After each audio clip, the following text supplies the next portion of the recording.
Sjogren's syndrome, what is it? It's an autoimmune disease. The most common symptoms are dry eyes and dry mouth. So how do you know if you have it? So we have different autoimmune diseases out there that can affect different parts of the body, and this one affects your glands. But it can also affect other areas as well. It's not as rare as we thought it was, and there is a worldwide population that has it. It affects almost 4 million people in the United States alone. It tends to be more middle age, more in women, but I've seen people with it younger, and I've seen people with it older, and I've seen men with it. So really anyone can have it. And while there's been many thoughts on why people get Sjogren's, we don't yet have an exact cause that's been identified. There have been infections that are suspected, but also a genetic component. There is an increase in these extra cells called lymphocytes that invade into the salivary and lacrimal glands. And while it predominantly affects the eyes, the dry eyes, and the dry mouth, there are other areas of the body it can also affect. For example, it can affect your joints, you can have joint pain. It can affect your nerves, and you can get neuropathy. It can affect your GI tract. It can affect your skin. It can affect your lungs. You can get anemia, so your blood system as well. Also your kidneys. Fatigue seems to be one of the most overwhelming symptoms, but along with that, the dryness can really be very difficult to tolerate. Along with dryness in the eyes and in the mouth, you can also have vaginal dryness, and in addition, more urinary tract infections, also called UTIs. And there's more to it than even that. So it can actually affect a lot of areas. So what does this mean? You'd want to know if you have it, and not just dry eyes or dry mouth. So the way you look at it is, yes, everybody is entitled to have dry eyes and dry mouth.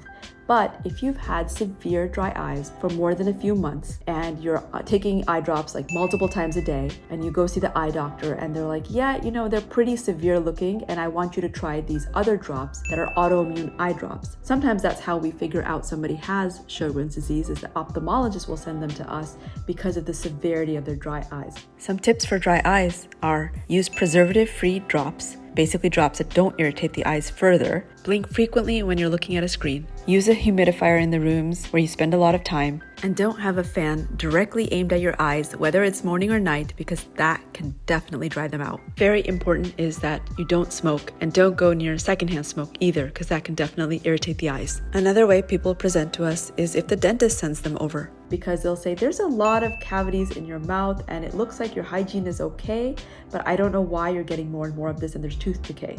So go see a rheumatologist. And if you do have dental issues because of Sjogren's, it's important to visit your dentist at least twice a year, but maybe more, and to always keep your teeth flossed and with toothpaste that contains fluoride. But also, if your lips are chapped and cracked, just use the lip balm.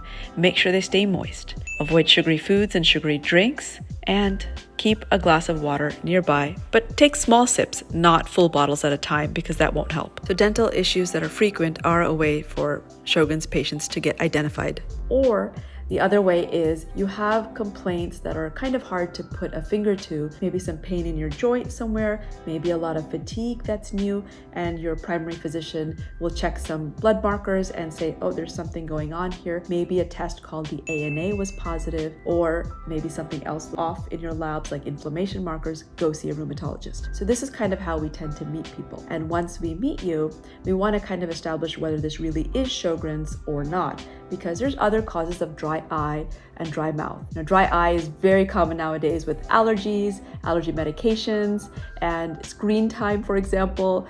Not blinking and you're just looking at this, and yes, your eyes can get dry. But also dry mouth, there's so many causes for that, whether it's drinking coffee all day, being dehydrated, alcohol, lots of things can cause it. So we kind of want to establish whether you have that diagnosis or not, because it can be associated with other diagnoses.